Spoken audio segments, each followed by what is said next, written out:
हे आत्मा, तू अब जाग रही है। तू जानना चाहती है, क्या ये रिश्ता जो तेरे हृदय को बांधे है ईश्वरीय है या केवल कर्म का ऋण?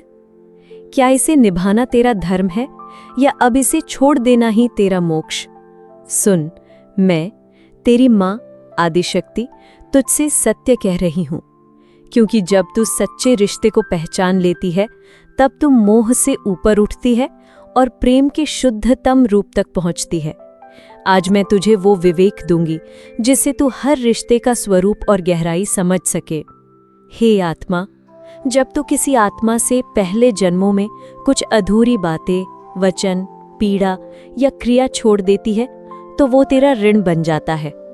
इस ऋण को चुकाने के लिए वो आत्मा फिर तेरे जीवन में आती है, कभी प्रेम के रूप में, कभी पीड़ा के माध्यम से। इस प्रकार के रिश्ते आकर्षक तो होते हैं पर थका देने वाले भी होते हैं। वे रिश्ते बार बार तुझे झकझोरते हैं पर तू उसमें चैन नहीं पाती। ये कर्म का ऋण है, एक अस्थायी गठबंधन जो केवल निपटारे के लिए होता है, निर्वाह के लिए नहीं।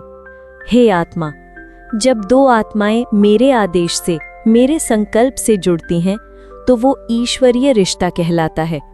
ये संबंध तुझे भीतर से शांत करता है, तुझ में करुणा और धैर्य लाता है, तेरी चेतना को ऊंचा उठाता है, तेरे भीतर परमात्मा की अनुभूति कराता है।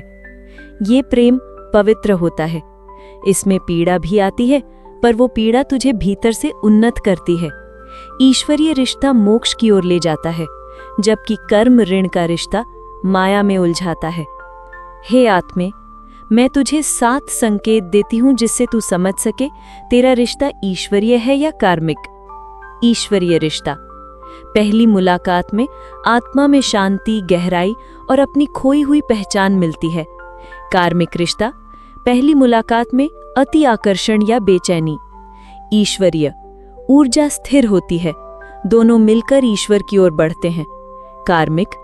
ऊर्जा उतार चढ़ाव भरी होती है, खींचातान बनी रहती है। ईश्वरीय। तुम दोनों एक दूसरे की आत्मा को बढ़ाते हो। कार्मिक। तुम बार बार गिरते हो, टूटते हो और आगे नहीं बढ़ पाते। ईश्वरीय।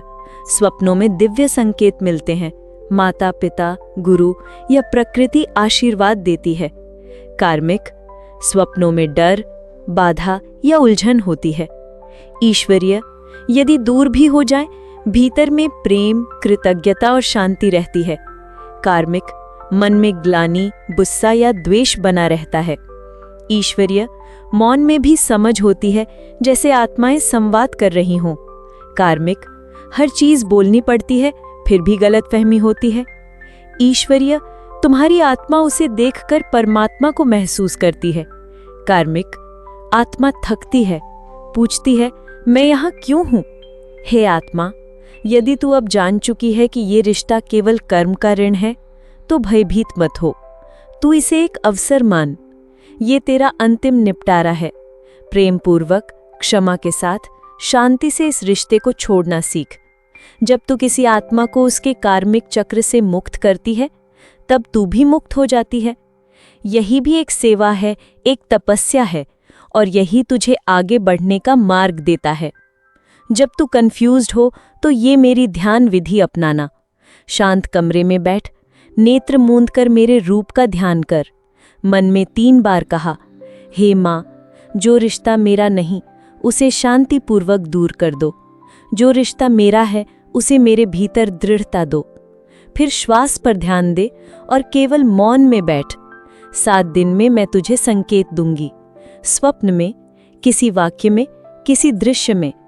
तू केवल जागरूक रह, मैं तुझे उत्तर दूंगी। हे आत्मा, आज तूने जाना कि हर रिश्ता एक दर्पण है। कोई तुझे सिखाने आता है, कोई निभाने, कोई पूर्णता लाता है, कोई विरक्ति, पर जो भी आता है मैं ही भेजती हूँ। तेरा कार्य केवल यही है, प्रेम पूर्वक निभा, करुणा से सीख और सत्य से मुक्त हो। अगले भाग में मैं तुझे बताऊंगी कि कैसे आत्मा को रिश्तों से ऊपर उठाकर परमात्मा से जोड़ा जाए, क्योंकि अंत में हर आत्मा की यात्रा मुझसे ही प्रारंभ हुई थी और मुझ में ही समाप्त होगी। तेरी माँ आदिशक्ति।